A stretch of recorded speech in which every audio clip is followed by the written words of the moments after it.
and then going on at him like that. You could have found something better to do. You're a dirty scrounger or something like that. To say that, you know that sooner or later it's going to, it's part of sports. But no, I don't think it is sports. I think it's unsportsmanlike. But the point is, this could be, hey, Eisenman, how do you get off the subject? Well, I'm trying to illustrate how the story about Solomon may not even be a true story at all. It could be a story by Solomon's enemies impugning his origins. Oh, your mother, you know what who your mother is? She's just a you-know-what, that David, got her husband killed so he could marry her and all this kind of stuff. That's possible. And the Dead Sea Scrolls, if you're interested, do mention this episode of David, and I think they even may mention it twice, but they do mention it at one point in the most important document. Who are taking Dead Sea Scroll class at the moment? In the Damascus document, column 4, is talking about the sons of Zadok and so on and so forth. Who knows this passage about, well, I guess I actually, these bags I carry around, I actually have a copy of it here, so I can actually, for the first time, put it to some use. See if I can find it. Now I got to find it. Oh, come on, hurry up. Oh, damn good. I'm doing really good. 95. Oh, Lord. All right, so here, he's talking in column 4 about the sons of Zadok and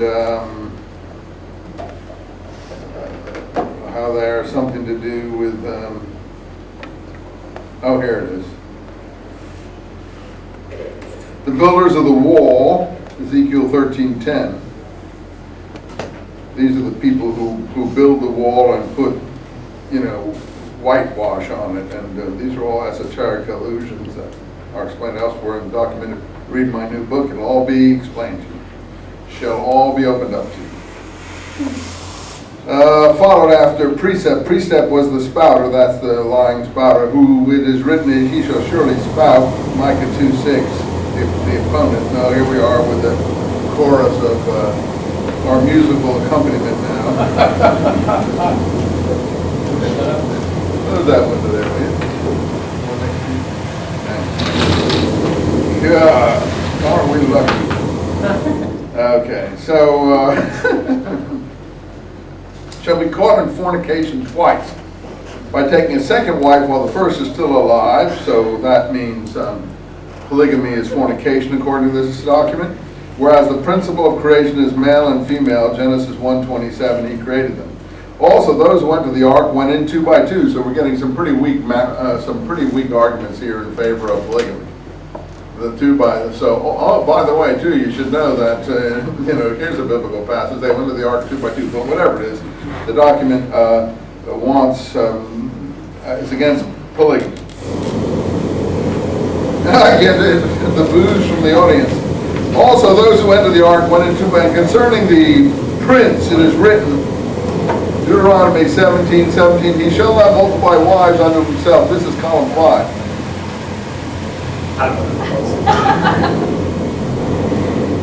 Yeah, but I do, so, I really do. It's disconcerting to me. Shut up, Bob. Can't close it, though. Well, you're right. Unclosable. It's going to go out. I don't want it to fall down and kill someone, then they'll come and sue us here. Okay.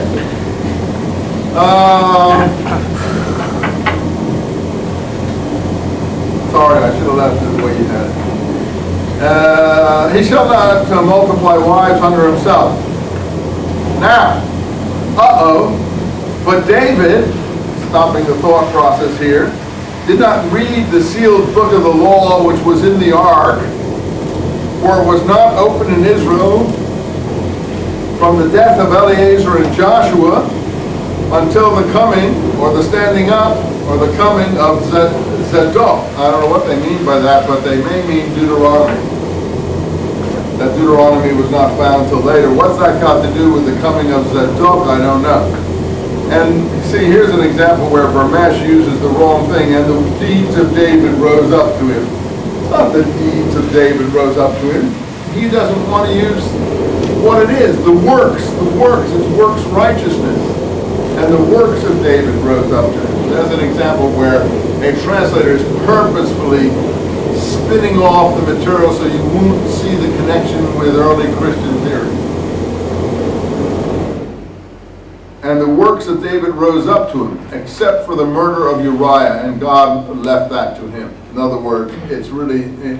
Moreover, they pollute the temple because they do not observe the proper separation between clean and unclean in accordance with the Torah, but lie with the woman in her period. And each man marries the daughter of his brother or sister, whereas Moses said, "You shall not approach your mother's sister, she is your mother's near kin." But under the laws of incest, again, not insects, these are generalized, are written for men, they also apply to women. When therefore a brother's daughter uncovers the nakedness of her father's brother, she is near kin. Furthermore, they defile their Holy Spirit and open their mouth with a blaspheming tongue against the laws of the covenant of God, saying they are not sure. They speak abominations concerning him. They are all kindlers of fire and lighters of firebrands. Their webs are spiders' webs, and their eggs are vipers' eggs. Well, we're going to get into where John the Baptist is saying, "Oh, generation of vipers." This document is paralleling it right here. But it's it is more detailed what the problem with the generation of vipers is and who the vipers are. The vipers are the people who do not separate holy from profane, as opposed to what Peter learns in the book of Acts, not to separate holy from profane. It was exactly the opposite point of view of the New Testament, as I've been telling you. Just from those few passages, I can tell you exactly that this is the opposite point of view of the New Testament. And the vipers are not the whole Jewish people, as often the Gospels try to present John as implying, depending on who's writing that particular scene. The vipers are the people who are involved in one particular activity, polygamy and niece marriage. And the group that's involved in polygamy and niece marriage are the Herodian upper class. And if you look at the Herodian genealogies, which Ron Dubai kindly compiled for me at the end of my James book, and is also in the new book, you'll see that the family policy of the Herodians was marrying close cousins and nieces. Now, forbidding of marriage of nieces is a very complex thing. That's why the scrolls help us so much by specifying this, not just in this document. It's in a document called MMT, which is a letter written by someone, probably the teacher of righteousness,